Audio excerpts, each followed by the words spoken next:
Praise the Lord. கர்த்தருக்கு மகிமை உண்டாவதாக.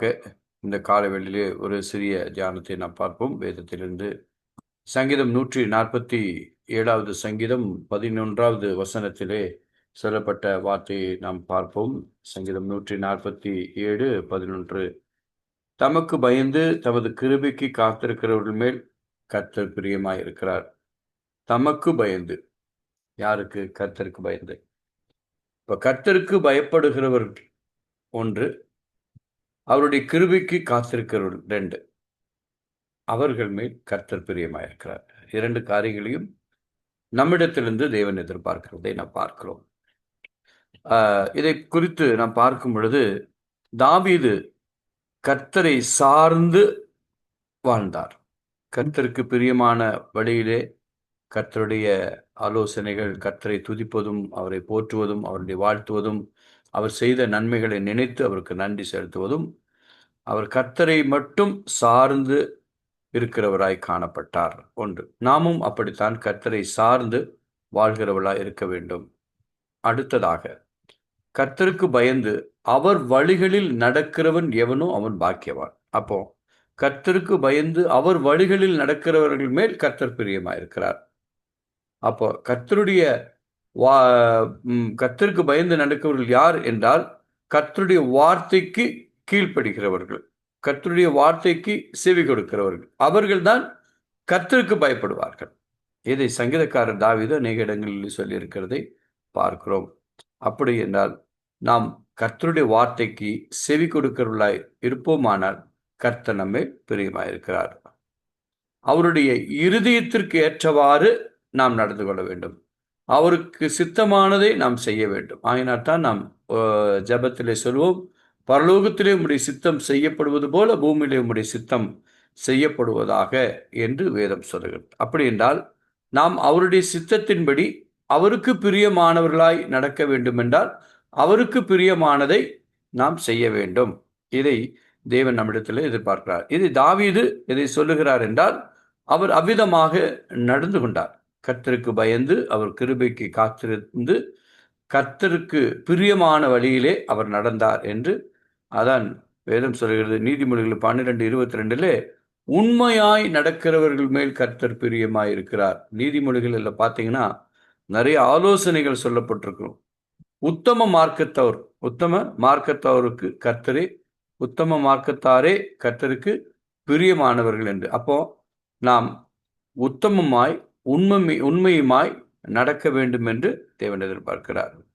அது மட்டுமல்ல, நல்ல மனுஷனுடைய வழியின் மேல் கர்த்தர் பிரியமாயிருக்கிறார். அப்படி என்றால் கர்த்தருக்கு பயந்து அவர் வழிகளில் நடக்கிறவர்கள் நல்ல மனுஷனாய் இருக்கிறார்கள். சங்கீதம் 37:23 சொல்லுகிறது.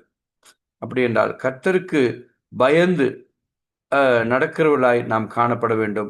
மற்றொன்று சங்கீதம் 69:30-31 சொல்லுகிறது, எப்படி நாம் அவரை மகிமைப்படுத்த முடியும், எப்படி நாம் அவரை பிரியப்படுத்த முடியும் என்று சொல்லுவதனால், தேவனுடைய நாமத்தை பாட்டினால் துதித்து அவரை ஸ்தோத்திரத்தினால் மகிமைப்படுத்த வேண்டும் என்று, இதுவே கர்த்தருக்கு பிரியமாயிருக்கிறது. அப்போ அவர் துதியிலே பிரியப்படுகிறவராய் இருக்கிறார். ஆயினால்தான் நாம் துதிக்கின்ற சமயங்களை கூட்ட வேண்டும் எப்பொழுதும். ஏனால் அவர் துதியிலே வாசம் செய்கிறவர், துதியின் மத்தியிலே வாசம் செய்கிறவர், அவர் துதிக்கு பாத்திரர், அவர் துதிக்கு பிரியமாயிருக்கிறார்.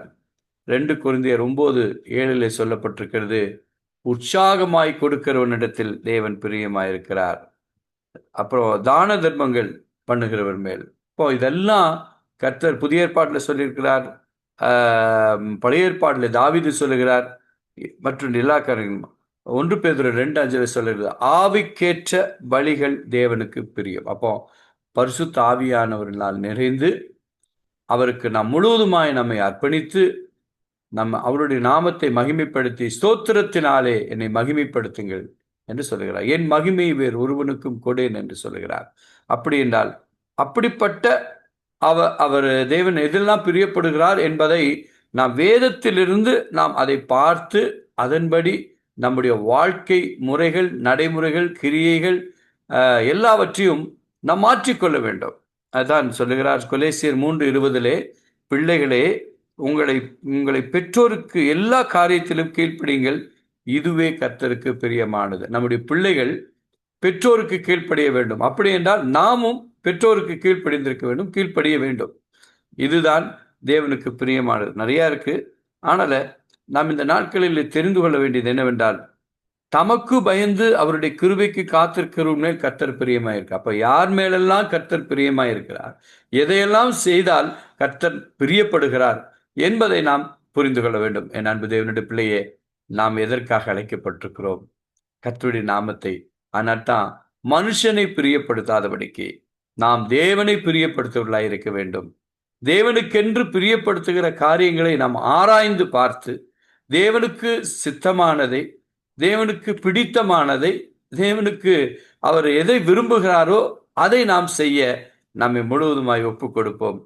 கர்த்தர் நிச்சயமாய் உங்களுடைய வாழ்க்கையிலே அவருக்கு பிரியமான வழியிலே நடக்கும் பொழுது, அவருக்கு பயந்து அவருடைய வார்த்தைகளை கேட்டு செவி கொடுத்து நடக்கிறவர்களுக்கு கர்த்தர் பிரியமாயிருந்து உங்களுடைய வாழ்க்கையில உங்களுக்கு பிரியமானதை, அவருக்கு பிரியமானதை உங்களுடைய வாழ்க்கையிலே அவர் செய்வார். நிச்சயமாய் செய்வார். கர்த்தர் உங்களை ஆசீர்வதிப்பார். இந்த காலை வேளையிலும் நாம் ஜெபிப்போமா? Praise God.